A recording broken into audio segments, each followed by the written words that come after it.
Nous sommes le lundi 5 février, vraiment que Dieu soit béni. Donc, on bénit chaque personne qui sont encore en train de se connecter, n'est-ce pas? C'est une soirée spéciale, une soirée où Dieu, eh bien, va nous parler, Dieu va nous bénir. Donc, je rappelle que tous les premiers, eh bien, lundi de chaque mois, nous avons notre réunion CELI. Et donc, on aura aussi le mois prochain Pierre-Daniel Martin. Ça a été confirmé le premier lundi du mois de mars. En tout cas, pour tous ceux qui sont en train d'arriver, encore une fois, excellente année 2021. Que le Seigneur vous conduise, n'est-ce pas, dans eh bien, tout ce qu'il a préparé. C'est une année tellement importante, tellement cruciale, tellement capitale. Alors, sans plus tarder, on va recevoir une femme de Dieu qui est une colonne pour toute la francophonie depuis tant d'années. Et on est honoré de recevoir sa servante, euh, Michel Dassé-Dervicherie. Soyez la bienvenue. Euh, merci. Et puis moi, je suis très, très heureuse aussi de participer je retrouve plein de visages. Puis je crois que je vais en retrouver d'autres, des personnes que je n'ai pas vues depuis un certain temps pour certains. En tout cas, je dis bonjour à tous. Bonjour à tous et puis que le Seigneur vraiment nous conduise tous et nous bénisse et fasse quelque chose dans notre cœur à chacun ce soir. Alors, pour ceux qui peut-être vous ne connaissent pas encore, je pense qu'ils sont peu nombreux, en tout cas, vous étiez donc journaliste, puis vous êtes passé carrément au cabinet, vous avez fait de la politique, cabinet ministériel en France, c'est bien ça? Et oui, il y a eu quelques étapes intermédiaires quand même. Oui. Alors, j'ai travaillé longtemps chez Havas aussi, puis après, je m'occupais du Moyen-Orient, après je suis allé, après effectivement je suis rentré au cabinet de Cresson, j'ai fait des tas de choses, puis après j'ai monté mon propre entreprise et ça fait, enfin c'est un gros résumé de 30 ans de travail. Tout à fait. Et puis donc, vers 1991, il y a eu cette guerre du Golfe. Et là, en février, on va dire que, eh bien, il y a eu une catastrophe. Vous avez crié à Dieu parce que, Ah non, j'ai pas crié à Dieu.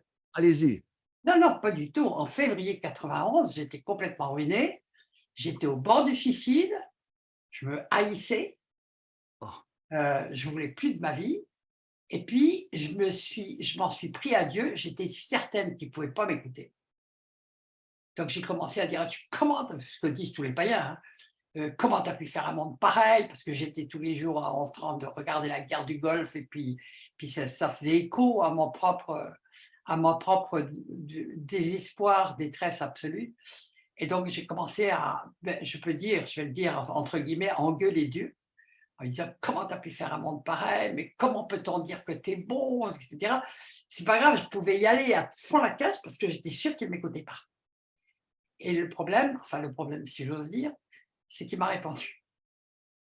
Il y a un livre qui est tombé à mes pieds et qui s'est ouvert, mais vraiment tout seul, vous savez, dans mon couloir, comme ça, puis il tombait par terre, et il s'est ouvert une page. Je n'avais pas de Bible, hein, j'avais pas de Bible. Mais tout d'un coup, il y a une phrase qui s'est comme détachée, qui est venue à ma rencontre, je peux dire, et c'était écrit « Mon royaume n'est pas de ce monde ». Et j'ai compris que c'était Dieu qui me répondait. Et là, j'ai dit « Mais comment? Dieu ne me hait pas. Dieu, il me rejette pas. Et puis, je suis une personne parmi des milliards et des milliards, il me répond. Et j'étais époustouflée. Et j'ai dit, mais ce Dieu-là, je ne le connais pas, je vais le rencontrer. Et je l'ai cherché. Je l'ai cherché pendant 1 an. Je suis allée dans toutes les églises possibles et inimaginables. Ça a été une pérégrination étrange. À la fin, je ne trouvais pas Dieu dans les églises, donc j'ai renoncé à y aller. Et puis un jour, Dieu m'a donné un rendez-vous. Et très, très particulier, d'une manière très, tout que je vais vous raconter, ce serait trop long. Mais je me suis retrouvée, et puis dès le début du culte, pendant la louange, et pendant une louange en langue, eh bien, je suis tombée au sol et j'étais environnée de Jésus. Et je savais que c'était lui. Et là, moi, ma vie a été totalement bouleversée. Et je suis restée des heures par terre à pleurer, à pleurer, à pleurer, à pleurer, à pleurer, à pleurer. Et quand je suis sortie, j'étais une nouvelle créature. c'est vraiment la rencontre avec Dieu. Donc, c'est vers février 1992, une rencontre. Ah, c'est en février 1980. Voilà, une rencontre puissante qui a tout Non, changé. ça c'était en février 92, c'était un an après. C'est ça, exactement. Une rencontre qui a tout bouleversé. Et puis, alors là, vous êtes invité apparemment pour un livre que vous avez fait à la télévision. Alors, il s'est passé un truc de fou, parce que c'est tellement surnaturel, parce que j'ai commencé à vivre le surnaturel de Dieu dès ma conversion. Ça a été ahurissant. Ce serait trop long à raconter, j'en ai fait un livre entier, effectivement. Et j'ai écrit, un jour, j'étais à mon travail, j'arrivais plus à travailler, et puis tout d'un coup, je me mets à écrire. J'ai écrit un livre de 300 pages en 15 jours, avec 500 versets bibliques, alors que je connaissais à peine la Bible. Et puis le Seigneur me réveillait au milieu de la nuit pour me donner les versets. Et j'ai écrit ça sans savoir ce que ça allait devenir. Et puis je l'ai envoyé à un éditeur, Fayard. J'avais essayé d'être écrivain dans le passé. Jamais aucun éditeur n'avait voulu de mes livres. J'attendais un an qu'il me réponde. Et puis il me renvoyait mon truc en disant que malgré mon impérial talent, il ne voulait pas de mon livre. Et puis là, j'envoie mon livre. 8 jours après, je suis invité par l'éditeur qui me dit: on n'a pas lu votre livre, mais on l'édite. Alors, c'était quand même assez inédit pour un éditeur. Et puis tout a été comme ça. Et puis, mon livre n'était pas encore sorti, que j'ai été Interviewé. invité à l'émission Ex Libris. Il y a beaucoup de gens qui ne la connaissent pas maintenant, mais qui était très écoutée sur TF1. Pour mon livre, et puis ils m'ont dit: bon, on ne l'a pas encore lu, mais on vous invite. Non, mais c'était toujours de la folie. C'était vraiment. J'ai commencé à connaître la folie de Dieu à ce moment-là. Et puis, ce livre, ça a été un ambassadeur. J'ai commencé à être invité un peu partout. Donc j'étais déjà pas dans le ministère plein temps, mais j'étais invité un petit peu partout avec ce livre, en Suisse, en France, en Belgique, etc. Et puis, je suis rentré dans le ministère plein temps en janvier 94, donc très, très, très, très vite. Mais le Seigneur m'avait donné une faim dévorante de sa parole. Je la lisais, je la lisais, je la lisais, je la lisais. Puis j'ai commencé à écrire des livres, des livres, des livres, des livres. Des Donc, livres. ce livre, c'est Le Tournant et la Grâce, qui était l'histoire de votre conversion. Je rappelle que depuis là, vous avez fait plus de 18 livres. Peut-être qu'on peut en voir 2, 3. Vous avez fait Les Clés de la délivrance, l'occultisme, la Il guerre, n'y en a plus de celui-là, il n'y en a plus. la religiosité. Les Clés de la délivrance, j'en suis, je crois, peut-être à ma 30e ou 35e édition. Hein. Alors oui, ça c'est celui-là n'est plus en vente non plus, il n'y en a plus. Ah si, j'en ai encore, pardon, j'en ai encore celui-là. Voilà, donc en tout cas, il y a toutes sortes, il y a plus de 18 livres qui ont été, Oui, j'en ai des beaucoup plus récents, oui. voilà, n'est-ce pas, de la fournaise apocalyptique, l'apostasie, la sorcellerie dans les églises, Ouais. l'approche de la fournaise apocalyptique, enfin, tous des sujets tellement, la chirurgie profonde de l'âme, par la religiosité, les renards dans la vigne, n'est-ce pas? En tout cas, 18 livres extraordinaires. On peut aller sur votre site. Le site, c'est www.micheldastier.com, n'est-ce pas, pour commander les livres de Non, Michel. on va aller à la CLC, je m'en occupe plus, moi, de mes livres. Ah, La d'accord. CLC qui les diffuse, À la dans les CLC, librairies chrétiennes. il y a vraiment une bénédiction de pouvoir avoir tous ces livres dans la francophonie. On bénit le Seigneur. Et donc là, grâce à ces livres, vous êtes venu donc écrivain, puis évangéliste. Vous avez vraiment Tout à la fois, tout à la fois. le ministère, on va dire, à plein temps à partir de janvier 94. Et là, Ouais. vous parcourez le monde. Vous parcourez le monde. Oui, jusqu'à il y a 6 ans à peu près. J'ai arrêté il y a 6 ans parce que j'avais des problèmes de mobilité. Mais autrement, oui, je suis allé sur 3 continents, en tout cas, non-stop, beaucoup en Afrique, en Amérique, aux Caraïbes, puis bien sûr en Europe. Voilà. Est-ce qu'il y a une expérience extraordinaire que vous voulez partager à l'Église de la francophonie qui vous a marqué, qui peut servir à ceux qui veulent rentrer dans le ministère ou qui sont dans le ministère? Eh bien alors là, vous me prenez de court parce que si je devais, quelquefois je dis, mais si je racontais toutes les choses merveilleuses que j'ai vécues avec le Seigneur en 32 ans maintenant, bah, je crois que j'en aurai au moins 10 livres, mais des trucs de ouf tout le temps, tout le temps. J'ai vécu vraiment des choses extraordinaires, même pas racontables, hein, c'est même pas racontable. c'est de la folie. Moi, je dis, mais je ne peux pas le faire parce que les gens, ils disent, je les ferais pécher par incrédulité si je racontais tout ce que j'ai fait. C'est bien. Mais j'ai vécu des expériences extraordinaires, bien sûr, qui sont qu'est-ce que je pourrais prendre comme expérience tellement. Tiens, je vais raconter. Une fois, j'étais en Guyane et j'étais invité en Guyane et je devais aller à Maripasola. Alors, c'est un petite ville qui est à côté du Suriname. Et donc j'étais partie de Cayenne. Et puis, dans l'avion, on nous dit c'est le dernier vol de Air Cayenne qui s'arrête à la fin de ce vol. Je dis, ah bon, ben, je vais atterrir, il n'y aura même plus d'avion pour me ramener. C'était un jungle quand même. Il y avait toute la jungle à traverser. Bon, ben, je fais mon séminaire là-bas qui durait 8 jours au milieu des moustiques parce que je n'avais même pas de pièces réfrigérées. Mangé par les moustiques, j'étais mangé par les maringouins locaux. Et donc 8 jours, et puis au bout de 8 jours, j'ai dit, mais comment je vais rentrer? Et le pasteur qui m'avait reçu était un vieux baroudeur. Il m'a dit, il n'y a pas de problème, on prend une pirogue et puis on va descendre le Saint-Laurent. Et puis, bon, on mettra 2 jours. Mais je dis, ben, il n'y a pas des migales là sur la route si on fait un bivouac? Oui, mais c'est rien les migales, moi j'ai l'habitude. Et les serpents? Oh ben, c'est rien du tout. Et puis, alors, les migales, déjà j'aime pas les petites araignées, alors les trucs comme ça, bon, ok. Et puis je dis, quand même, qu'est-ce que je vais faire?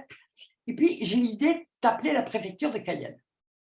Et là, je commence à parler, et quelqu'un, je ne sais même pas qui c'est, j'ai jamais su qui c'était, qui était à l'autre bout du fil, qui me dit, oh, mais Madame Dacier, ne vous inquiétez pas, on va s'occuper de vous, rappelez-moi dans un quart d'heure.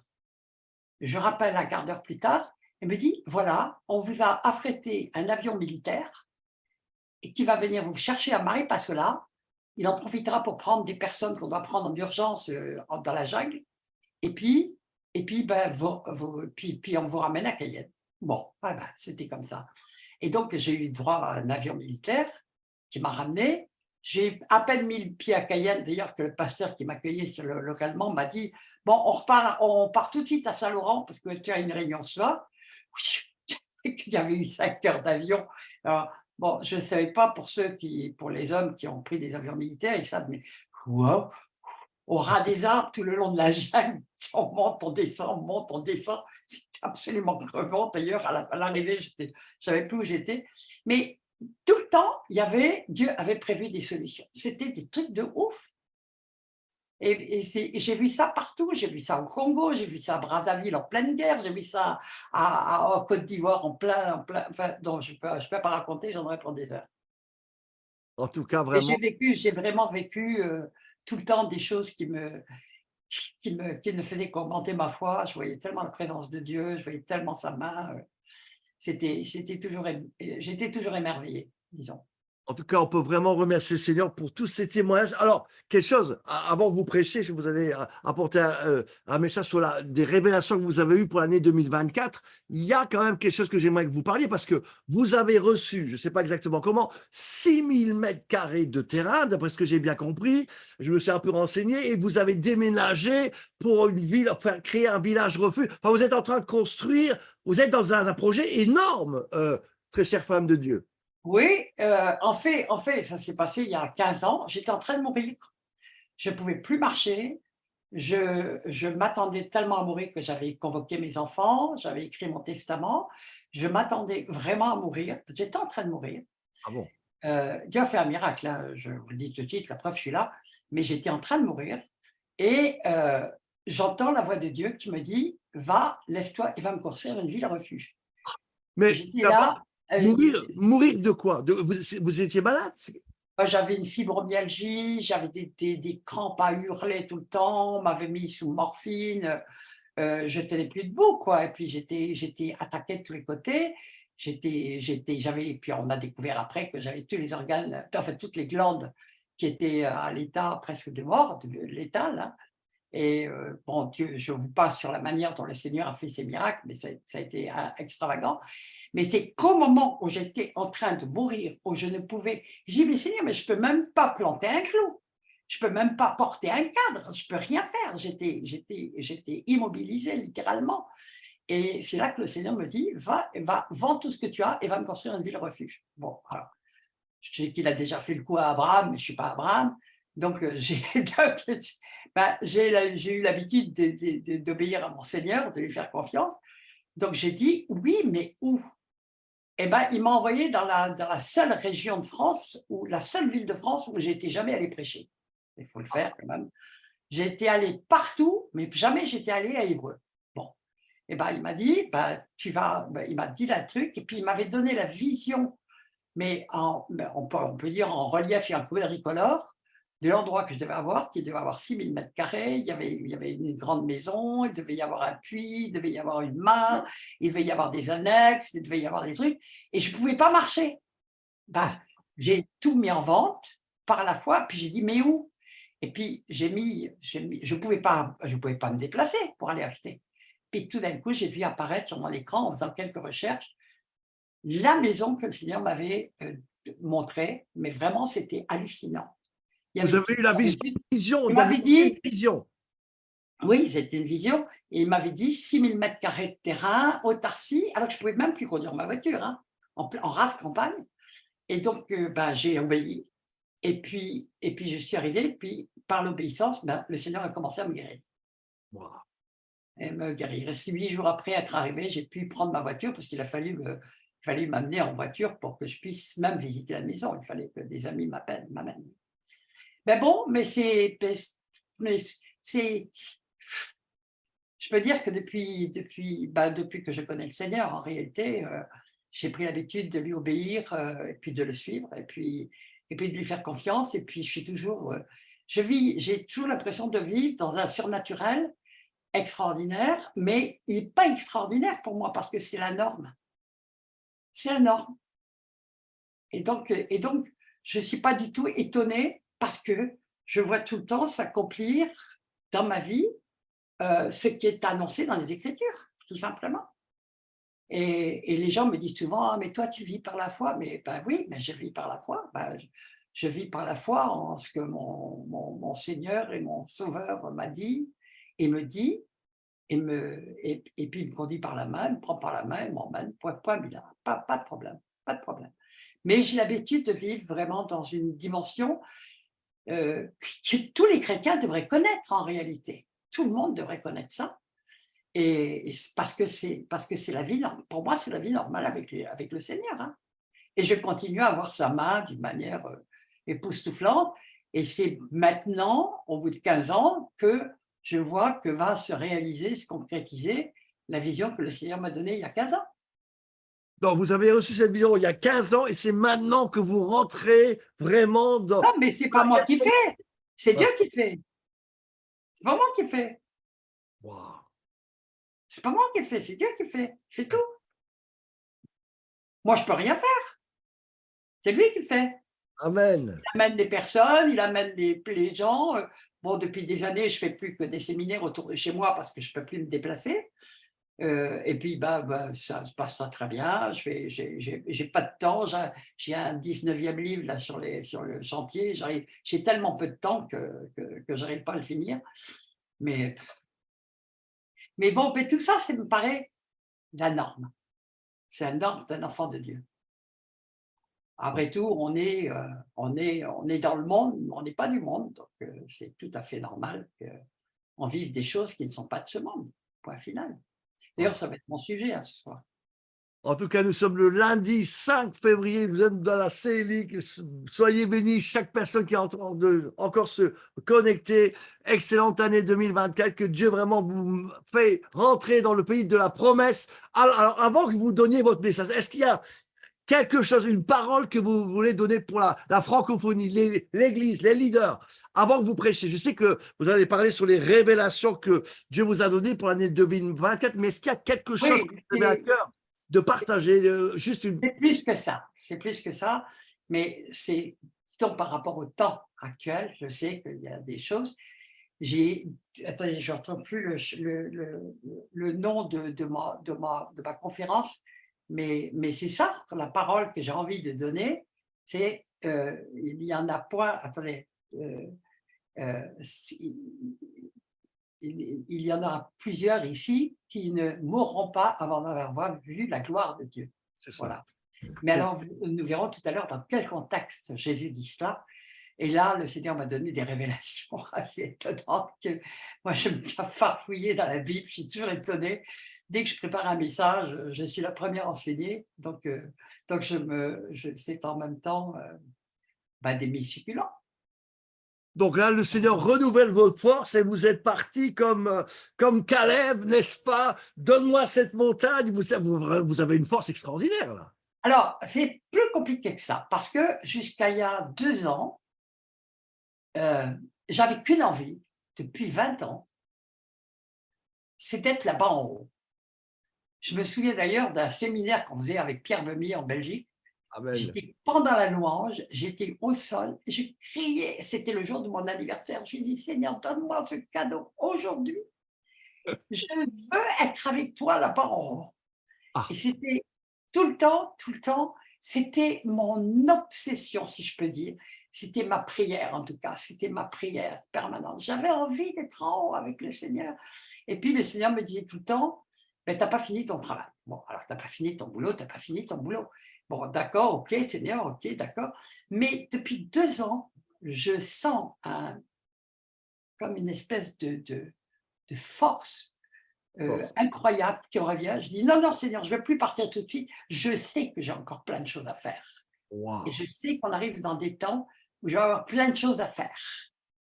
Voilà. C'est pas simplement de voir puisque je vais avoir un arrière-petit-enfant dans 2 mois.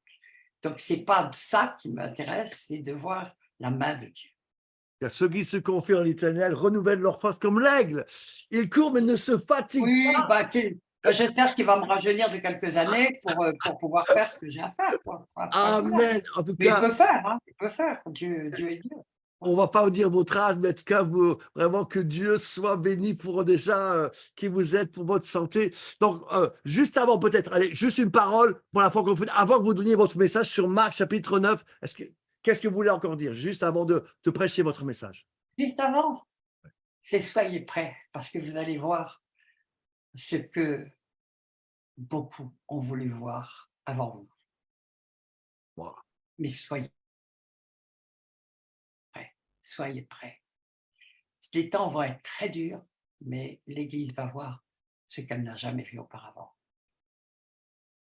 Bien. Que le Seigneur soit béni. Donc, je répète, nous sommes le lundi 5 février. Il y a encore des gens qui sont en train de se connecter. Quel que soit le pays où vous êtes, la ville où vous êtes, que Dieu vous bénisse. Nous sommes avec sa servante, une colonne de Dieu dans la francophonie. Eh bien, après ce témoignage déjà magnifique, eh bien, c'est le temps. Donc, soyez libres pour ce message que il va frapper à la porte ce soir, qu'on puisse écouter ce que le Seigneur veut nous dire. C'est à vous pour le message. Voilà, alors effectivement, ce message, dès que vous m'avez invité, Claudio, donc la semaine dernière, ça a été, il est parti d'Alger. Et puis, c'était vraiment impressionnant, parce que souvent, je prends beaucoup plus de temps. Mais il est parti d'Alger, il est venu sur mon cœur, il était très fort. Et nous allons voir les choses d'en haut qui n'ont jamais été vues. Pourquoi? Parce que, souvenons-nous de ce que Jésus a dit. Jésus a dit, celui qui croit en moi fera des choses plus grandes que celles que j'ai faites. Est-ce que l'un d'entre nous peut dire qu'il a vu des choses ou que le Seigneur l'a utilisé pour faire des choses plus grandes que celles que Jésus a faites? Je pose la question. Peut-être que quelqu'un peut répondre oui. Bon, pas moi. Mais j'ai la conviction qu'il est dit que la gloire de la dernière maison, c'est Israël, mais c'est aussi l'Église, parce qu'on est aussi la maison de Dieu. J'ai le sentiment que nous sommes maintenant à l'approche de choses de la gloire de Dieu que nous n'avons jamais vues, jamais entendues, et qui vont nous être révélés, auxquels nous allons pouvoir assister, mais pas tous, pas tous. Et j'expliquerai pourquoi, parce que il y a des choses que seuls ceux qui sont vraiment ancrés en Christ peuvent recevoir et voir et comprendre. Et nous allons voir, je vais faire une petite marche dans la Bible, dans les Écritures, pour montrer que c'était déjà comme ça du temps de Jésus. Donc, quand je dis préparons-nous, il faut vraiment préparer nos cœurs pour à la fois les écueils et la difficulté de comprendre certaines choses qui viennent du royaume et auxquelles nous ne sommes pas habitués. Voilà. Alors, c'est pour ça que j'ai dit des choses d'en haut qu'on n'a jamais vues, pourtant qui nous sont annoncées, qui nous sont prophétisées. Donc, nous devons nous y attendre, puisque ça va arriver avant qu'on soit enlevé, tout simplement. Alors, déjà, je voudrais commencer par lire Luc 1. Donc, on est dans Luc 1. C'est le tout début. C'est Zacharie qui parle. Et puis, il prophétise. Et puis, je vais prendre à partir du verset 70. Il parle du bébé qu'il a fait devant lui. Il a un bébé. Il vient d'accomplir la promesse qu'il avait faite depuis les premiers temps par la foi des saints prophètes, qu'il nous délivrerait de tous nos ennemis et du pouvoir de ceux qui nous haïssent. Bon, alors, je vais m'arrêter là 2 secondes parce que de quoi parle Zacharie? Parce que jusqu'alors, dans l'Ancien Testament, il n'y a jamais eu de délivrance de démons.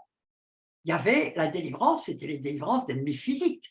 Hein, c'était lever son armée et puis il appuyait son armée, il faisait des miracles pour qu'il gagne quand il obéissait à sa voix.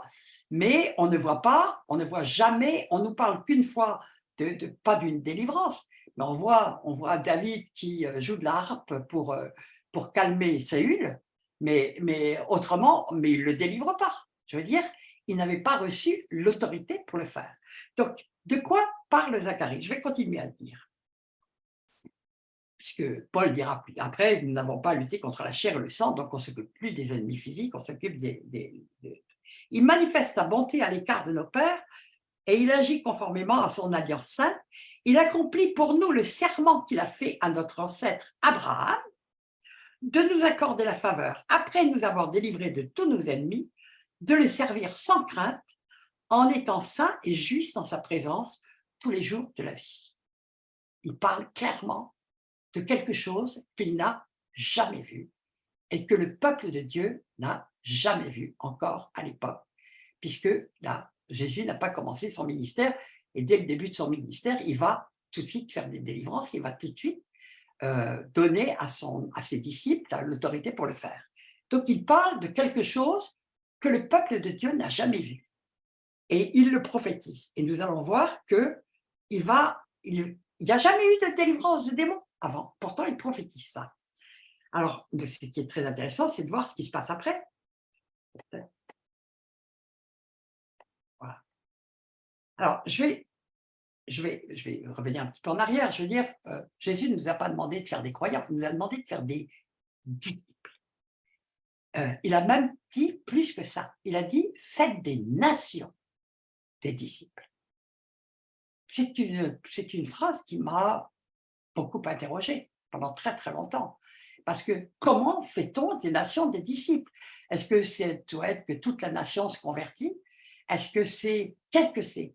Puis je l'ai compris en allant, Claudio me comprendra bien puisque son épouse est congolaise, en allant au Congo, très souvent, j'ai vu en 15 ans le Congo complètement changé et tous les responsables du Congo, au départ c'était les ministres, les généraux, etc., qui se convertissaient, puis maintenant c'est le président du Congo. Donc j'ai vu cette espèce de changement sur 15 ans et j'ai dit mais cette nation devient disciple de Christ. Et je voyais vraiment quelque chose d'extraordinaire. Puis je l'ai vu dans d'autres nations, pas beaucoup. Pas beaucoup. Mais j'ai compris que faire des nations des disciples, c'est faire qu'à la tête de la nation, les gens obéissent à Dieu et soient des disciples de Jésus et qu'ils fassent. Alors nous sommes exactement à l'autre bout en France avec je veux dire, nous avons des responsables politiques qui font qui mettent toutes les les lois contraires aux lois de Dieu. Alors que quand une nation devient disciple de Christ, ben, elle se met à obéir aux lois de Dieu. D'accord? Donc, faire des nations des disciples. Alors, un disciple, il ne faut pas l'oublier, c'est celui qui veut devenir comme son maître. Bon, Dieu a beaucoup de travail à faire pour chacun d'entre nous. En tout cas, pour moi, il n'arrête pas. Et même à 82 ans, il continue à me transformer, à me laminer, à me briser, à me broyer, à me dépoussiérer, à me laver, enfin bref, on n'a jamais fini avec le Seigneur parce que le Seigneur a une très grande ambition, c'est de nous transformer à son image. Et c'est quand même impressionnant, hein, qui veut nous mettre à la stature parfaite de Christ. Donc, c'est quand même pas simple et ça nous demande vraiment de lui faire une totale confiance. Amen. Alors, nous avons aujourd'hui, je pense que les chrétiens vont avoir cet appel qui va devenir extrêmement fort, qu'il n'a pas encore réalisé, qui est en Matthieu 28, va aller, faites de toutes les nations des disciples. On ne peut pas dire que l'Église a fait cette mission, mais nous avons à la faire. Rien de moins, parce que c'est un ordre du Seigneur. Rien de moins. Faites des nations, des disciples, et transmettez-leur tout ce que je vous ai appris. C'est pas rien. Quelle mission! Sans Dieu, on ne peut rien faire, mais ça va avoir lieu puisque c'est un ordre du Seigneur. C'est l'ordre qu'il nous a donné. On ne peut pas sortir de là. Alors, est-ce que nous sommes prêts à voir et à entendre ce que l'Église n'a jamais vu parce que Jésus l'a prophétisé? Est-ce que nous sommes prêts à assumer une gloire que l'Église n'a jamais encore connue? Et comment allons-nous réagir? Et là, je vais revenir, parce que ce sera à chacun de répondre, je vais revenir un petit peu en arrière pour voir comment déjà du temps de Jésus, eh bien, il y a beaucoup de gens qui, en voyant tout ce qu'il faisait, au lieu d'être émerveillés, ont totalement bloqué et même ont dit des choses terribles. Et là le Seigneur m'a donné des révélations que j'ai trouvé quelque chose d'extraordinaire. Alors, nous savons que les pharisiens et les scribes connaissaient très très bien les Écritures, ils les enseignaient. Jésus a d'ailleurs dit en Matthieu 23, il a dit, mais faites ce qu'ils font, mais faites ce qu'ils disent, mais ne faites pas ce qu'ils font. Ça veut dire qu'ils enseignaient droitement les Écritures, qu'ils les connaissaient très bien. Et pourtant, ils vont bloquer, ils ne vont pas supporter ce que Jésus, le surnaturel que Jésus arrive. Et notamment, dès qu'ils voient Jésus chasser des démons, chose qu'ils n'ont jamais vue, ils vont peut-être dire ce que beaucoup disent aujourd'hui, « Ah, mais c'est pas biblique ça !» Ça, je reviendrai là-dessus. Hein. « Ah, mais c'est pas biblique ça !» Bon, quelquefois, on ne sait pas lire les Écritures, on va le voir. Bien sûr que tout ce qu'on peut faire a été de toute façon dans la Bible et dans la Bible. On doit toujours le vérifier dans les Écritures. Mais, alors, je vais prendre 3 passages et nous allons voir, parce que le Seigneur m'a révélé des choses à travers ça, assez intéressantes. Alors, quand ils ont vu Jésus délivrer les captifs, les pharisiens ont déclaré, Matthieu 9, 34, « Mais les pharisiens dirent, c'est par le prince des démons qu'il chasse les démons. » Waouh! Donc par Belzébul qui chasse les démons. Marc 3, 22, et les scribes qui étaient descendus de Jérusalem dirent, il est possédé de Belzébul. Donc c'est encore pire. Hein? Et c'est par le prince des démons qu'il chasse les démons. Donc ils voient un surnaturel qu'ils ne connaissent pas et ils décident qu'il n'y a que le démon, que le diable qui peut faire ça. Ah, ben, j'ai une nouvelle quand même à apprendre pour ceux qui ne le savent pas, c'est que le diable ne pourra jamais faire mieux que Dieu. Il ne peut que l'imiter. Et si je prends par exemple les sorciers qui étaient autour de Pharaon, ils étaient capables d'imiter ce que Moïse faisait jusqu'à un certain stade, mais après ils ne pouvaient plus. Et qu'est-ce qu'ils ont dit? C'est le doigt de Dieu. Donc ils reconnaissaient que la puissance de Dieu est très au-dessus de la leur. Et puis en plus, les pharaons pouvaient faire du mal, ils pouvaient faire un fléau, mais ils pouvaient, les magiciens de Pharaon, pardon, mais ils ne pouvaient pas réparer les dégâts qu'ils faisaient. Alors qu'est-ce qu'ils faisaient? Pharaon demandait à Moïse de réparer les dégâts que les sorciers avaient faits. Donc, point final. Donc les sorciers ne pourront jamais faire de bien. Les démons, Satan est incapable de faire du bien, S'il fait du bien, c'est illusoire, c'est pour mieux. S'il fait du bien apparent, bien sûr, toujours du bien apparent, peut par exemple avoir des guérisseurs qui font des guérisons, mais après les personnes seront beaucoup plus. J'ai été dans l'occultisme pendant 30 ans, donc je sais de quoi je parle, mais après il y aura des choses beaucoup plus graves qui arriveront pour la personne derrière. Et puis, ils ne peuvent pas réparer les dégâts qu'ils font. C'est absolument impossible parce que ça ne leur est pas donné. Donc, de toute façon, jamais Satan ne pourra faire ce que Dieu fait. Et Jésus rétorque tout de suite, d'ailleurs, c'est pas si Belzébul est divisé contre lui-même, son royaume est fini. Donc, il ne peut pas chasser les démons, parce que sinon, ce serait son propre royaume qui mettrait en route. Bon, et puis, je vais continuer. Donc, nous voyons, et nous allons voir ce que Jésus dit juste après ces deux passages. C'est très grave hein, que je vais partager avec vous. C'est vraiment grave. Parce que c'est dans ces deux passages que Jésus va dire, très vite après, le blasphème contre le Saint-Esprit ne sera pas pardonné. Donc, attribuer au diable ce qui ne peut venir que de Dieu, c'est ça le blasphème contre le Saint-Esprit. C'est monstrueux. Et nous allons voir qu'il était, aux yeux de Dieu, ils étaient impardonnables. D'ailleurs, en Matthieu 23, il va être extrêmement dur hein, contre eux, parce qu'ils avaient les Écritures et qu'ils auraient pu voir. Et qu'ils ne pouvaient pas ne pas savoir déjà ce que Zacharie avait prophétisé. Tout Israël le savait. Bon.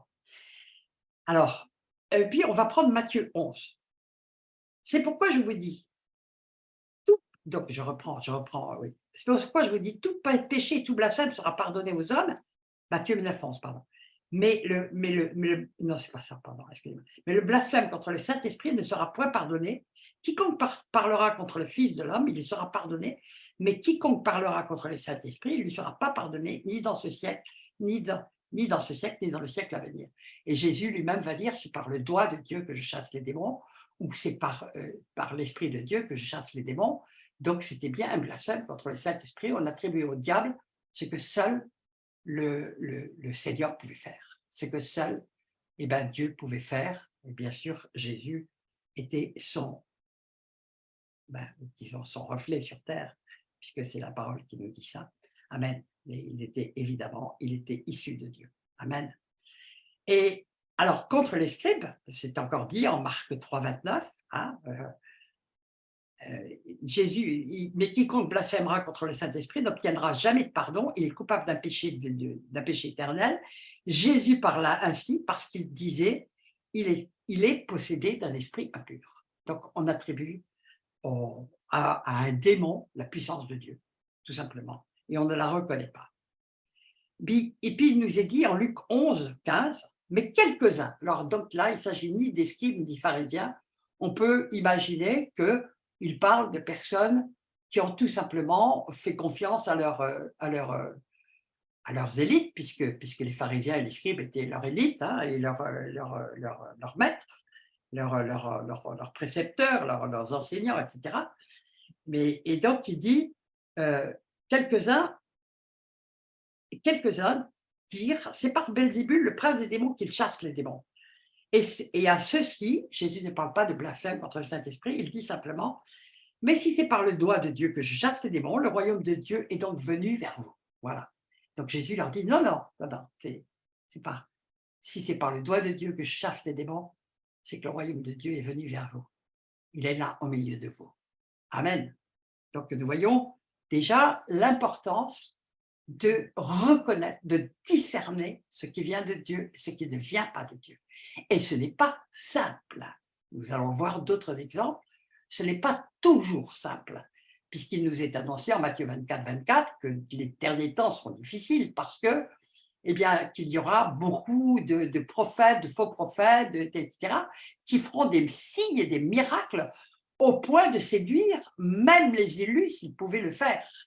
Donc ça veut dire que ça va devenir en même temps extrêmement difficile parce que Satan est malin, il va imiter Dieu dans tout ce que Dieu fait, et donc il est parfaitement capable d'imiter certaines choses, quitte à aller chercher son salaire derrière, mais en faisant ça, il va tromper, il va pouvoir tromper des tas de personnes, exactement comme Simon le magicien. Les chrétiens derrière disent: «Ah, mais ça, c'est la puissance de Dieu, c'est la grande, etc.»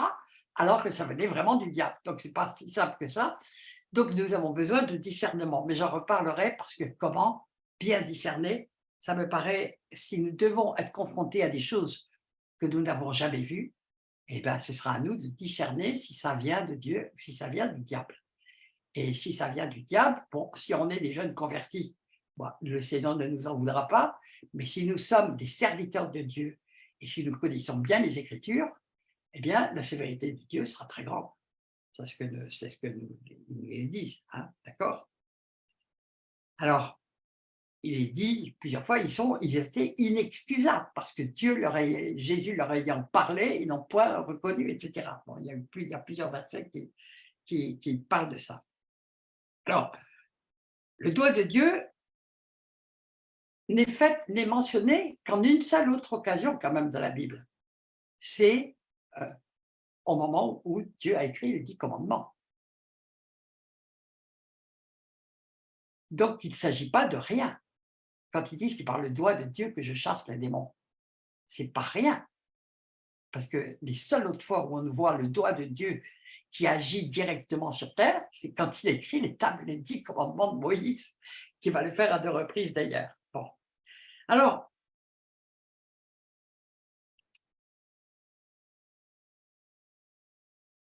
pourquoi c'était très anormal?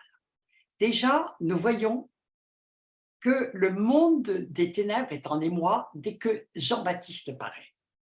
Parce que Satan sait très bien lire la Bible et Malachie avait annoncé qu'Élie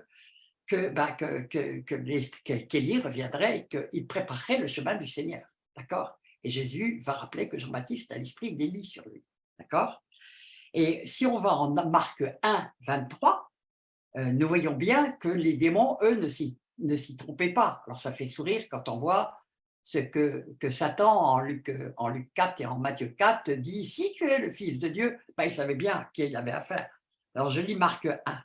Il se trouva dans leur synagogue, à partir du verset 23, il se trouva dans leur synagogue un homme qui avait un esprit impur et qui s'écria: qu'y a-t-il entre nous et toi, Jésus de Nazareth? Tu es venu pour nous perdre. Donc c'est le démon qui parle. Je sais qui tu es. Ouais, il y a un leader, il y a toujours un leader. Le Saint de Dieu.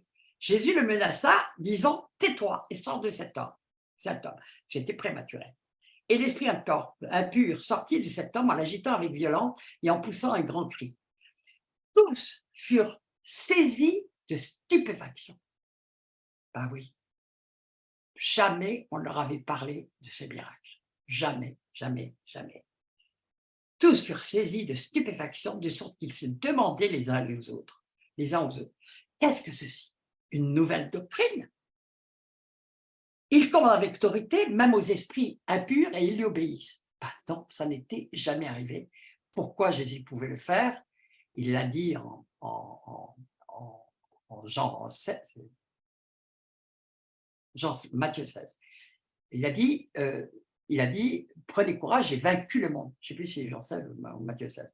Prenez courage, j'ai vaincu le monde. Pourquoi Jésus avait vaincu le monde avant même d'aller à la croix de Golgotha? Pourquoi il avait pu vaincre le monde? Parce qu'il n'avait point péché. C'était le dernier Adam. Le premier Adam avait failli à sa mission en péchant et avait remis tout simplement tout le monde sous l'autorité du diable. Et depuis, le diable faisait ce qu'il voulait. Hein. Il est toujours le prince de ce monde, d'ailleurs. Mais pour nous, qui sommes enfants de Dieu, bah, nous avons un roi des rois qui a vaincu le diable. Ah, mais il est déjà vaincu. Donc, dès que Jésus est arrivé et est arrivé sans péché, le diable non seulement ne pouvait rien contre lui, d'ailleurs Jésus a dit il n'a rien en moi, mais donc il avait repris l'autorité qu'Adam avait perdue, mais il l'a transférée à tous ceux qui le suivaient. Donc c'est pour ça que les disciples ont pu à leur tour chasser les démons sans le moindre problème, parce que tout simplement cette autorité leur avait été transférée par Jésus qui les avait purifiés, tout simplement, purifiés de leur péché, et à partir du moment où ils le suivaient, et puis qu'ils s'étaient repentis de leur péché, bien sûr. Alors oui, c'était via une nouvelle doctrine qui arrivait dans le monde et ils étaient saisis de stupéfaction et ils se demandaient est-ce que ça vient de Dieu ou est-ce que ça vient du diable? En tout cas, les scribes et les pharisiens avaient tranché, ça venait du diable, ça ne pouvait pas venir de Dieu. Et Jésus a tranché en dit c'est par le doigt de Dieu que je chasse les démons. Alléluia. Amen. Alors, ils auraient quand même pu les pharisiens et les scribes connaissaient les Écritures, ils auraient pu retrouver dans l'Ancien Testament qu'il y avait c'était déjà prophétisé. Mais j'ai parlé déjà de Saül qui arrivait à apaiser les démons, enfin qui avait les démons qui étaient apaisés simplement quand il y avait l'onction qui émanait tout simplement de David, ben, il était obligé de se calmer, d'accord? Et puis dans le psaume 18, je m'écris loué soit l'Éternel et je suis délivré de tous mes ennemis. On ne parle pas d'ennemis physiques en l'occurrence. Après, il dit je m'élance contre une armée, je ne reviens pas sans les avoir fait. Je veux dire, il est très difficile pour nous qui connaissons les Écritures de ne pas comprendre que c'est déjà prophétisé, parce que si vous allez tout seul, Jésus il a dit qui va contre 20 000 alors qu'on est 10 000 sans calculer la dépense. Donc, il ne demande pas de nous élancer contre une armée de 200 000 personnes toute seule, d'accord? Mais avec le Seigneur, on peut tout faire, du moment qu'il c'est lui qui nous envoie. Alors qu'est-ce qu'il dit? Je lis Psaume 44, 6. Avec toi, nous renversons nos ennemis. Avec ton nom. Bravo. Avec ton nom, nous renversons, nous écrasons nos adversaires. Waouh!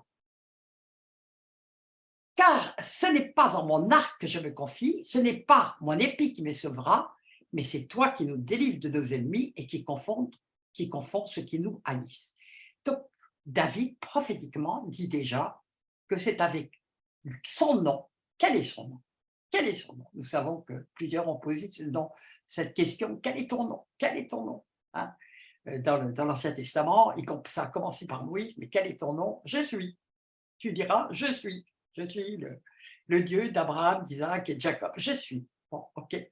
Donc, quel est son nom? Ben, on l'a pas. Ben, on n'a qu'un seul nom qui nous a été donné, c'est Jésus, Yeshua Mashiach. Amen.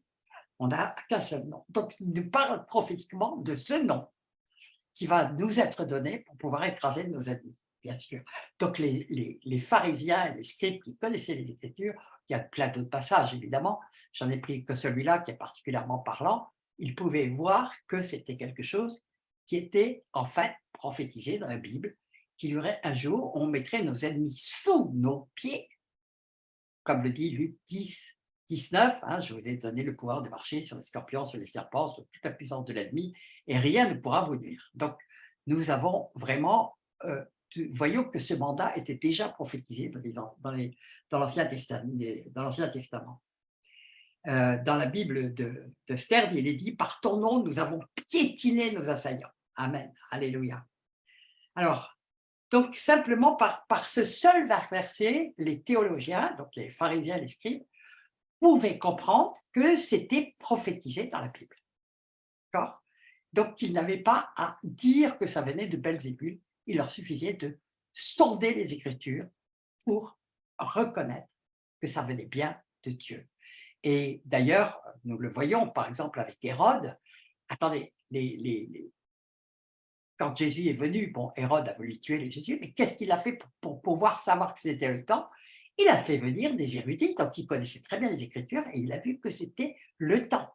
Et c'est là qu'il a décidé d'assassiner tous les enfants et que Joseph a dû fuir en Égypte. Donc tout était dans la Bible, il suffisait de vouloir sonder les Écritures, et tout est toujours dans les Écritures, bien entendu. Okay? Alors maintenant, je vais rentrer dans le cœur de mon sujet, parce que là, le Seigneur m'a révélé des choses et je voudrais les partager. C'est d'ailleurs le titre que j'avais donné à Claudio de ce message, Luc 9, 27. Je vous le dis en vérité, quelques-uns de ceux qui sont ici, donc il parle à ses disciples, ne mourront point avant qu'ils n'aient vu le royaume de Dieu. Nous allons le voir dans 3 évangiles. Et nous allons voir ce qui se produit après. Quand on lit ça, on se dit, il parle de la résurrection, il parle de l'ascension, il parle de ce qui pour nous est la gloire de Dieu. Et moi, juste après, il se passe quelque chose d'extraordinaire. Alors déjà, en Luc, il est marqué environ 8 jours après qu'il ait lu ces paroles, et dans les 2 autres évangiles, il est dit 6 jours après. Donc là, il y a un mystère, pour moi, que j'ai pas, qui reste à décoder. Pourquoi 6 jours après? 6 jours après, il va se passer quelque chose d'extraordinaire. Maintenant, je vais prendre dans Matthieu 16, 28. Je vous le dis en vérité, quelques-uns de ceux qui sont ici ne mourront point qu'ils n'aient vu le Fils de l'homme venir dans son règne. Waouh! On nous parle du… Ben attendez, alors Jésus allait revenir pour le millénium avant qu'il meure. Ben non, il ne parle pas de ça. Il ne parle pas de ça. On va passer maintenant, et puis c'est là qu'en Matthieu 17, 1, il est écrit 6 jours après. Je vais lire après ce qui se passe. Et puis, Matthieu 16, Marc 9, 1, il leur dit encore, je vous le dis en vérité, vous savez, quand quelque chose est écrit 3 fois dans les Écritures, pratiquement à l'identique, c'est quand même, c'est interpellant. En tout cas, moi, j'ai été interpellé. Il leur dit encore, je vous le dis en vérité, quelques-uns de ceux qui sont ici, donc il parle bien de ceux qui sont vivants devant lui, ne mourront point qu'ils n'aient vu le royaume de Dieu venir avec puissance. Waouh! Et on se dit, de quoi parle-t-il? Eh bien, nous allons le voir tout de suite, parce que c'est tout de suite après que se passe la transfiguration. Et là, je vais faire un petit, je dirais, arrêt sur image, parce qu'il y a longtemps que je suis interpellé par quelque chose. Jésus ne disait pas tout à tout le monde et ne montrait pas tout à tout le monde. Pourquoi?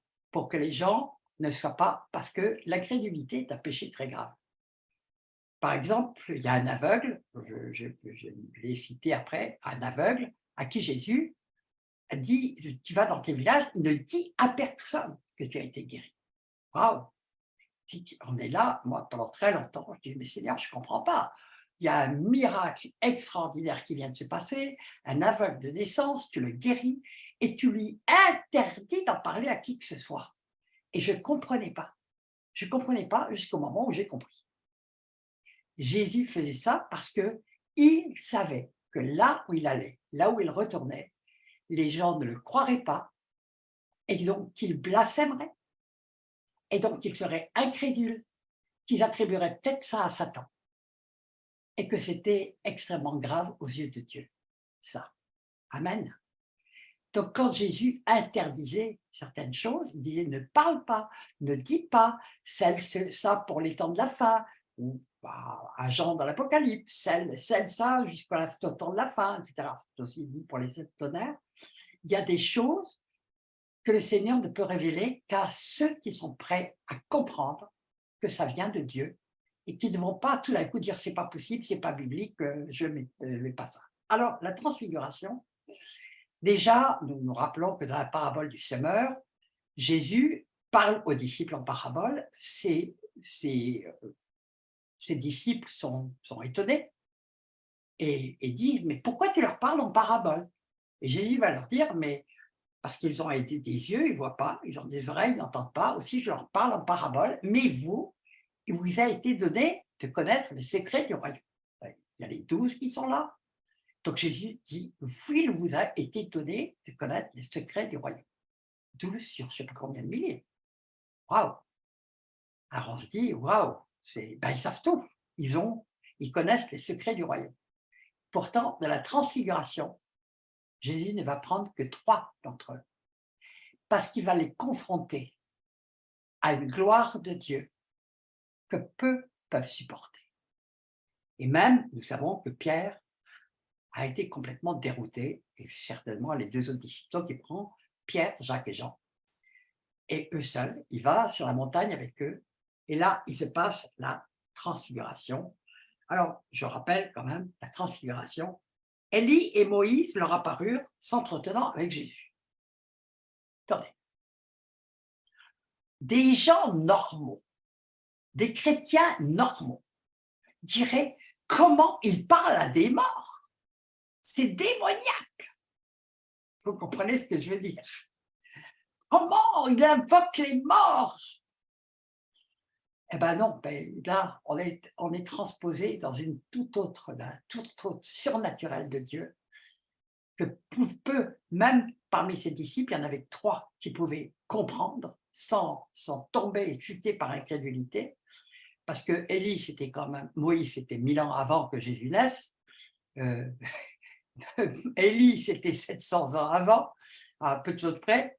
Donc, vous avez 3 hommes qui papotent sur une montagne, qui deviennent tout blancs, transparents, etc., et qui sont en train de parler ensemble, alors que selon le temps terrestre, ils ont des siècles de séparation. Mais qu'est-ce qui se passe? En fait, il y a une irruption, il y a bien une irruption de l'éternité dans le temporel. Et qui est capable de supporter ça? Qui est capable de comprendre ça? Donc, cette irruption de l'éternel, de l'éternité, et des choses, et dans l'éternité, il n'y a pas de temps. L'éternité, c'est un non-temps. D'accord? Il n'y a pas de fin, il n'y a pas de commencement, c'est un non-temps. Ce n'est pas comme nous, jour après jour. Là, ça a été créé, les luminaires ont été placés sur la terre au 3e jour de Dieu. D'accord? Donc, donc c'est un non-temps, et ils ont dû essayer de comprendre. Alors, on voit Pierre, il est complètement dérouté. Il est dérouté. Il dit, mais qu'est-ce qu'on fait? Mais qu'est-ce qu'on fait? Est-ce qu'on peut mettre 3 tentes? Il est dit, il faut peut-être que je fasse quelque chose. Mais ils sont déroutés. Et je suppose qu'ils ont mis un certain temps pour le raconter, parce que personne ne les aurait cru. Personne ne les aurait cru. Et il y a beaucoup d'entre nous vivent des choses qu'ils ne peuvent pas raconter à tout le monde, qu'ils ne peuvent raconter qu'à un petit nombre, qu'à des personnes qui sont sur qui ont dans le même avancement de connaissance de Dieu. Mais ça ne veut pas dire qu'on ne trouve pas ça dans la Bible, on le trouve, mais en tout cas, on ne peut pas tout partager avec n'importe qui. Mais nous allons rentrer dans des temps tels qu'il faut que nous soyons prêts à voir et à comprendre ce que nous n'avons jamais vu. Je le sais par toutes les forces de mon être, que nous allons voir des choses comme Jésus l'a promis, que l'œil n'a point vu, que l'oreille n'a point entendu, des choses que Dieu a réservées à ceux qu'il aime, et que nous entrons dans des temps extraordinaires, à la fois terribles, mais à la fois merveilleux. Et je vais continuer, parce qu'il y a d'autres choses. Mais moi-même, j'ai été tout d'un coup stupéfaite de voir ça, de voir que quand Jésus parle de la gloire, quelques-uns de ceux qui sont ici ne mourront pas avant d'avoir vu la gloire. Il parlait en réalité de ce qui arrivait tout de suite derrière, mais il n'y en avait que 3. Dans ces quelques-uns, ils étaient 3. Ils étaient 3 sur 12 et ils étaient 12 sur des milliers. Et il n'y a que 3 que Jésus pouvait emmener avec lui. Et ce sont les mêmes 3 d'ailleurs qui vont venir à Gethsémane et qui vont faire des bêtises. Amen. Ça ne veut pas dire qu'on devient parfait parce que le Seigneur nous montre des choses extraordinaires. On va quand même être changé. D'accord. Alors, donc, nous savons comment Pierre répond. Maître, il est bon que nous soyons ici. Dressons 3 tentes, une pour toi, une pour Moïse et une pour Élie. Mais comment ils les ont reconnus? Comment Pierre a-t-il reconnu Moïse et Élie? Il n'avait pas leur photo, il n'avait pas de vidéo. Comment l'ont-ils reconnu? Ont-ils reconnu Moïse et Élie? Bonne question, non? Révélation. Parce qu'ils n'entendaient pas ce que Jésus, Élie et Moïse, révélation. C'est un niveau de révélation qui n'était donné qu'à eux 3 de pouvoir comprendre et qui fait que ils ont accepté quelque chose, une gloire de Dieu que les autres ne pouvaient pas supporter et ils auraient complètement dérapé et Dieu ne voulait pas, Jésus ne le voulait pas. Amen. Alors, ce sont au même plus tard, parce que c'est dans le même chapitre, non mais c'est quand même extraordinaire quand on regarde bien.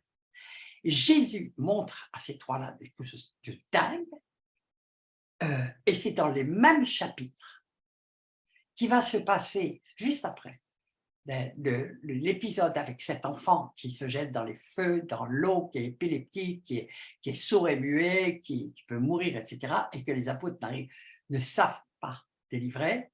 Et au lieu de demander à Jésus, eh ben, ils laissent choir l'enfant.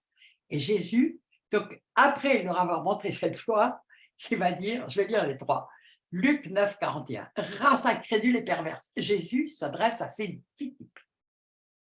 Race incrédule et perverse, répondit Jésus. Quand serai-je avec vous et vous supporterai-je? Amen, ici ton fils. Marc 9, 19. Race incrédule, leur dit Jésus. Jusqu'à quand serai-je avec vous? Jusqu'à quand vous supporterai-je? Mais c'est des paroles terribles. Simplement parce qu'ils n'ont pas su faire une délivrance très difficile. Je vais expliquer pourquoi. Matthieu 17, 17. Race incrédule et perverse, répondit Jésus. Jusqu'à quand serai-je avec vous? Jusqu'à quand vous supporterai-je? Pourquoi est-ce que, et ça c'est important pour nous, pourquoi est-ce que Jésus est tellement dur avec eux? Pourtant, c'est une délivrance très difficile. Cet enfant va mourir. Les apôtres ont probablement fait tout ce qu'ils savaient faire, mais ils ont fini par laisser choir cet enfant. Le père désespéré est arrivé jusqu'à Jésus et lui-même va crier Jésus, si tu crois, tu verras la gloire de Dieu. Et puis le père dit je crois, mais viens au secours de ma foi. D'accord. Donc, lui-même, il va être confronté à quelque chose de géant. C'est la guérison de ce fils que même les apôtres n'ont pas su délivrer. Pourquoi est-ce que Jésus est si sévère? C'est pas grave de ne pas savoir devant Dieu. Ce qui est grave, c'est quand on peut demander à Jésus, c'est quand on ne sait pas, on doit demander au Seigneur. Il a toujours les réponses. Il a toujours les réponses. Ils pouvaient dire au Seigneur, ils l'ont fait après. Mais pourquoi n'avons-nous pas pu? Et Jésus va leur dire, cette sorte ne sort que par la prière et par le jeûne, c'est-à-dire que ce n'était pas du tout, ils avaient l'habitude de parler aux démons, et là, Jésus leur dit de prier Dieu et de demander à Dieu d'intervenir. Cette sorte ne sort que par la prière et par le jeûne, c'est pas dans les trois évangiles, donc ce n'est pas quelque chose de systématique, d'accord? Alors, donc, nous voyons que c'est dans le même chapitre que le Seigneur est d'une sévérité extrême et envers tous ses apôtres. Donc, alors, ça paraît très dur. Nous allons, vous savez, je me souviens, une fois, j'étais à Kinshasa, j'étais en l'an 2000, on était dans un symposium, dans un des plus grands, enfin, dans le stade des Martyrs, qui est un des plus grands stades de sport de l'Afrique, en tout cas, ça l'était à l'époque. Et on était à symposium et il y avait des gens qui venaient, des orateurs qui venaient de tous les continents et réellement on voyait la gloire de Dieu. Et réellement on voyait la gloire de Dieu. C'est même pas racontable parce que les gens diraient elle est folle. Wow. Non mais on a remarqué, on était 80 000 témoins, alors ça va. Mais on a vu des gens tomber des cieux et puis être en momie devant nous. Enfin, je vous passe les détails. Et puis on avait des choses absolument insensées. Des sorciers qui se promenaient dans les oiseaux. Bon, si on dit ça à des chrétiens, à des Français ou des Belges ou des Suisses, ils auront un petit peu de mal à entendre. Mais moi, j'ai été confronté à ça et j'ai vu des choses que je ne voyais jamais en Europe parce que nous sommes des incrédules. Nous sommes tellement rationalistes. D'ailleurs, c'est la première chose qu'on m'avait dit quand j'étais arrivé la première fois là-bas. Ah, mais vous êtes vraiment des rationalistes. Vous voulez le réveil, mais vous ne voulez pas le brisement. On va passer par le brisement. On va passer par le brisement. Il est impossible de nous faire amener au niveau de foi nécessaire si nous ne passons pas tous par le brisement. Et je pense que beaucoup ici sont passés par beaucoup de brisements et on croit quelquefois que c'est terminé. Non, avec le Seigneur, ça continue. Jusqu'à ce qu'on soit vraiment, jusqu'à la mort à soi, pour laisser vraiment le Seigneur vivre en nous et nous avons tous à faire un chemin incroyable souvent pour arriver à ce stade-là et pouvoir dire comme Paul, c'est plus moi qui vis, c'est Paul, c'est Christ qui vit en moi. Waouh. Bon. Et une des choses qui m'a le plus frappé, on voyait des miracles, on en voit très très peu. On voyait effectivement des aveugles voir, on voyait des paralytiques se lever, on voyait des gens, des sorciers qui tombaient du ciel, se convertissaient. Attendez, vous essayez de raconter ça. je le raconte la soir, mais je n'ai pas l'habitude de trop raconter ça, parce que ben, on n'est pas là pour faire pécher les gens par incrédulité. Et, et, euh, et c'était la personne qui m'a invité, c'était maman Hollandier à l'époque, elle me dit, tu sais, là où il y a la gloire de Dieu, il y a les jugements de Dieu. Quand Dieu manifeste sa gloire, il y a des jugements. Donc, il y avait eu la gloire de Dieu, et c'est pour ça que Jésus était très sévère avec eux derrière, parce qu'il avait vu la gloire de Dieu.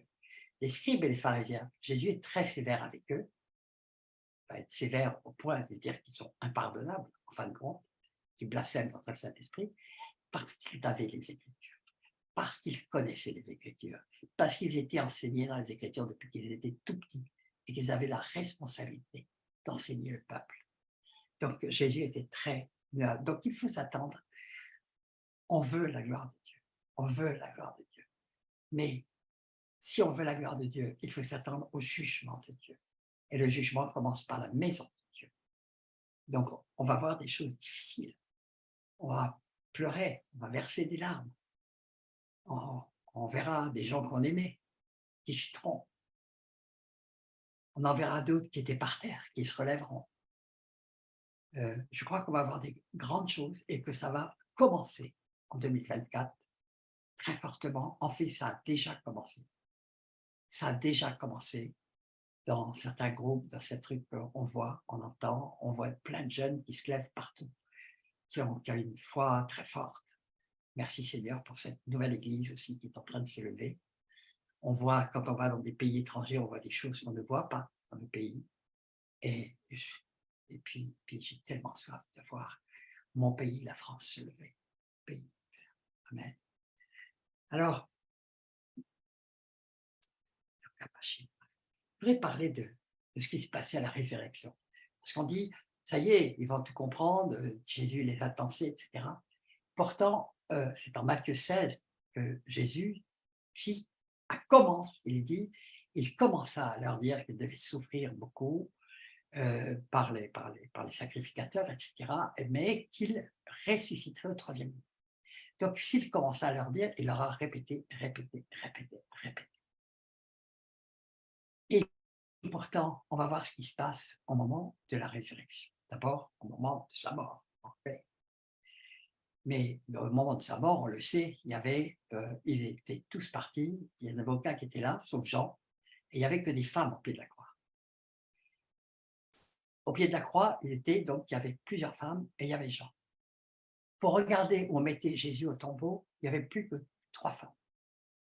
Pour aller, et après, à la résurrection, Marie-Madeleine y est allée 3 fois. Alors, ex-prostituée. Elle est allée une première fois avant l'aube. Et elle a vu 2 anges étincelants. Elle est sortie, elle a vu Jésus dans le jardin. Et elle a reçu un ordre de mission. Va et dis à mes frères que je les retrouverai à Galilée. Femme de foi exceptionnelle. Femme de foi exceptionnelle. Elle y est retournée une deuxième fois avec Marie, femme de Clopas. Alors, on ne sait pas très bien qui est Clopas. Hein. On ne sait pas si c'est un disciple, on ne sait pas si c'est un neveu. Enfin bon, j'ai essayé de farfouiller, personne ne sait qui est Clopas. Bon. Elle est avec une autre Marie, elles reviennent, et là, les femmes voient un homme. Marie-Madeleine a vu 2 anges.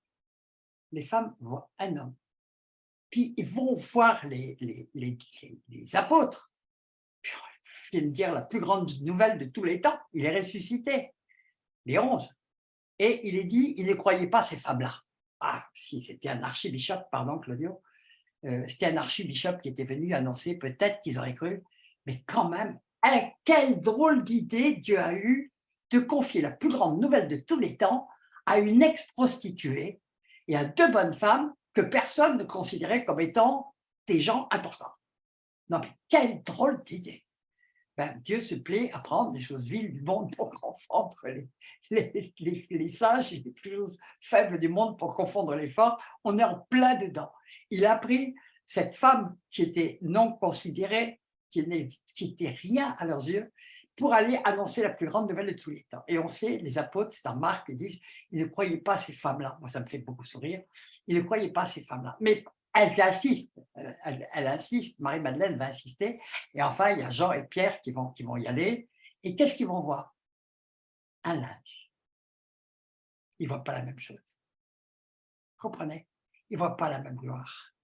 Ils ne voient, à cause de leur incrédulité, ils ne voient qu'un linge. Bon, ça va passer après, il va y avoir bien sûr le Pentecôte et le baptême de feu. Et Dieu merci pour nous. Dieu merci pour nous. Ils vont peut-être transformer le cœur parce que c'est eux qui vont être les piliers de l'Église. Merci pour nous. Alors, donc, on voit que Marie-Madeleine est venue avant l'aube. Donc, de nuit, elle est venue. Elle est venue. Elle avait vu où on mettait Jésus. Elle va voir la pierre qui se pousse, qui s'ouvre. Elle va voir tout ça. Les autres ne le verront pas. C'est juste pour montrer que nous allons voir des choses différentes. Et que si notre foi est faible, nous ne verrons pas les grandes choses. Nous verrons une partie des choses. Ou nous ne verrons qu'une petite partie des choses. Les apôtres, à ce stade-là, n'ont vu qu'un linge et n'ont pas vu les deux anges. Et puis on sait ce qui s'est passé sur le chemin d'Emmaüs. Ils ne voyaient pas non plus, ils n'ont pas reconnu Jésus. Et puis c'est après, quand il va faire certains gestes, qu'il va faire. Bon. Alors, je continue. Bon, alors, bon, après, donc, il y a le chemin d'Emmaüs. Après cela, il est apparu sous une autre forme, à deux d'entre eux. Une autre forme. Alors déjà, il change de forme. À deux d'entre eux qui étaient en chemin pour aller à la campagne, ils revinrent l'annoncer aux autres, qui ne les crurent pas non plus. Ah même, quels sont les autres, on ne sait pas. Alors, après, on a la scène où Jésus carrément traverse les murs, ils sont dans une chambre, et il vient au milieu de tous ses disciples, les 11 sont là, on sait ce qui va se passer, il y a Thomas qui va vouloir voir ses mains, etc. Et là, je dis, et là, je vais lire Marc 16, 14. Enfin, il apparut aux 11 pendant qu'ils étaient à table. Et il leur reprocha, donc c'est après la résurrection, il leur apparaît, et ça commence par ça. Il leur reprocha leur incrédulité et la dureté de leur cœur. L'incrédulité, c'est toujours lié à la dureté du cœur. Et on le voit plutôt, race incrédule et perverse. C'est des mots terribles, c'est des mots très forts. L'incrédulité, c'est le premier péché qui est cité en Apocalypse 22, mais dehors, les incrédules, etc. Donc, est-ce que nous sommes prêts à recevoir ce que le Seigneur a pour nous et veut nous le montrer et veut nous faire vivre? Est-ce que nous sommes prêts? Amen. Je vais lire Jean 14, 12. En vérité, je vous l'ai dit, celui qui croit en moi fera aussi les œuvres que je fais, et il en fera de plus grandes parce que je m'en vais au Père. Nous allons le voir. Est-ce que nous serons de ceux qui diront tout de suite, ça ne peut pas venir de Dieu, ça vient du diable, comme si le diable pouvait faire des choses plus grandes que ce que Dieu fait? Est-ce que nous allons être comme les pharisiens et dire, ah, c'est par Belzébuth là, c'est par Belzébuth qu'il y a tel miracle, c'est pas possible? Ou est-ce que nous allons dire, c'est pas possible que Dieu ait révélé ça à de telles femmes, ça n'existe pas? Est-ce que nous allons savoir? Alors, bien sûr que, nous avons les Écritures, et puis si vraiment nous ne savons pas,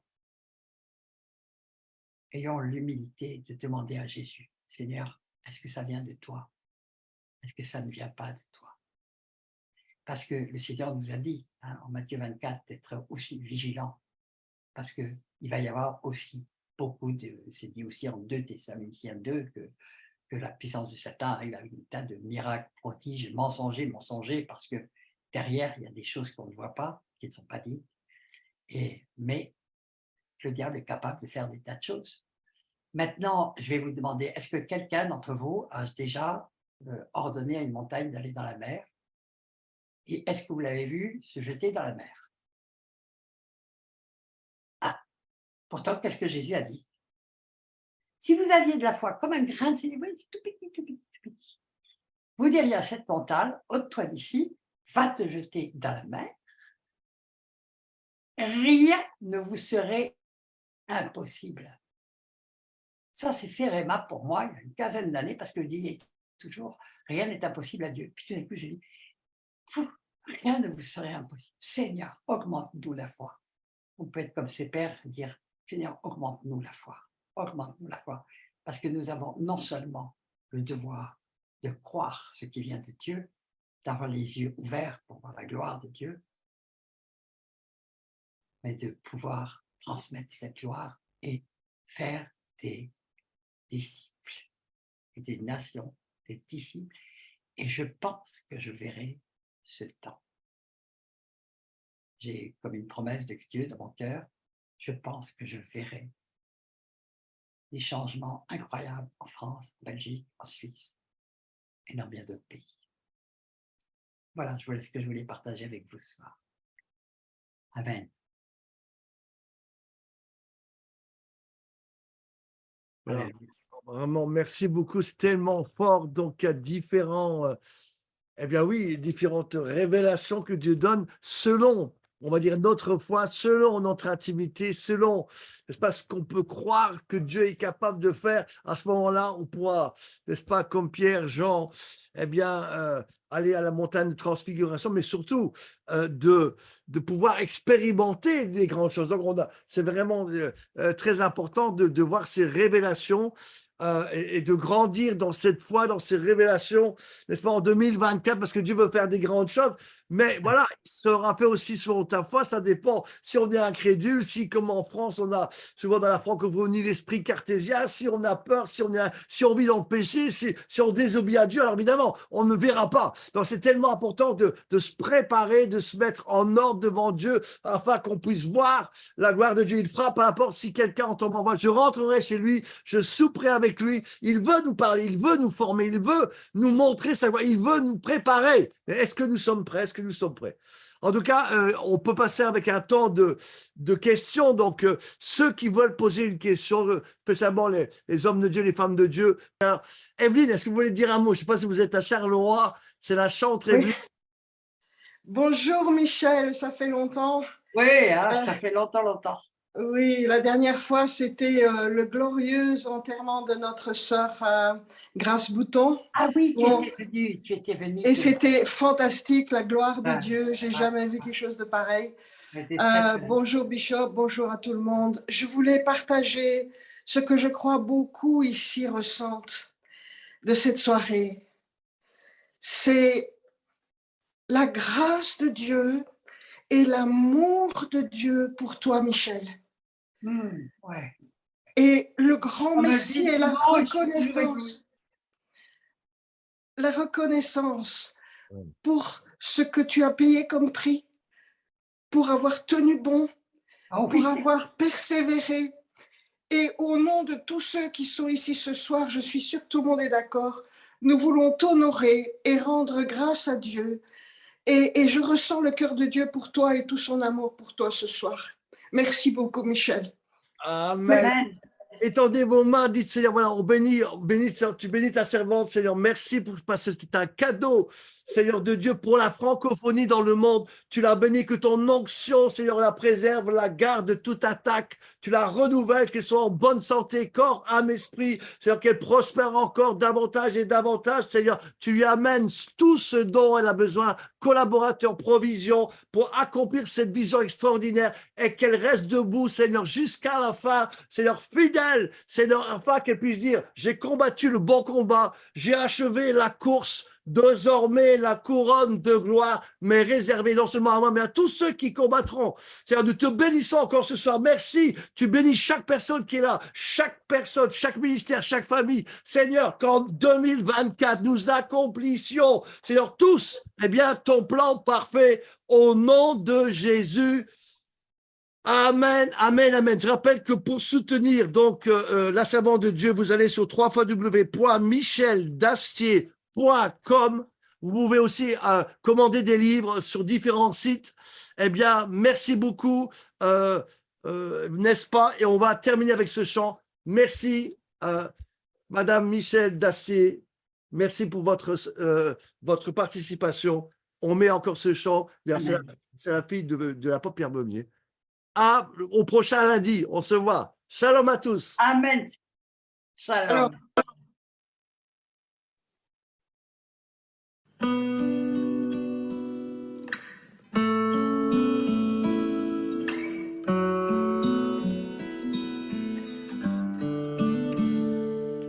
ton amour a ravi mon cœur, s'en est emparé, il m'a emporté.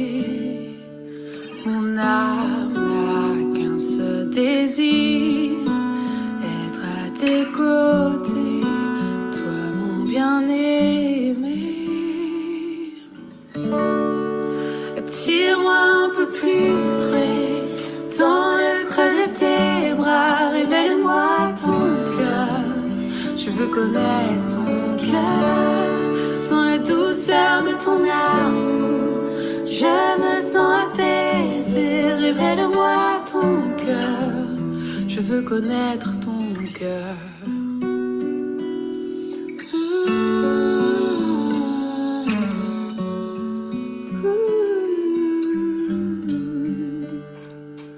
Ton amour a ravi mon cœur, il s'en est emparé, il m'a emporté. Mon âme n'a qu'un seul désir, être à tes côtés, toi mon bien-aimé. Attire-moi un peu plus près, dans le creux de tes bras, révèle-moi ton cœur. Je veux connaître ton cœur, dans la douceur de ton amour. Je me sens apaisée, la douceur de ton cœur.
Amen.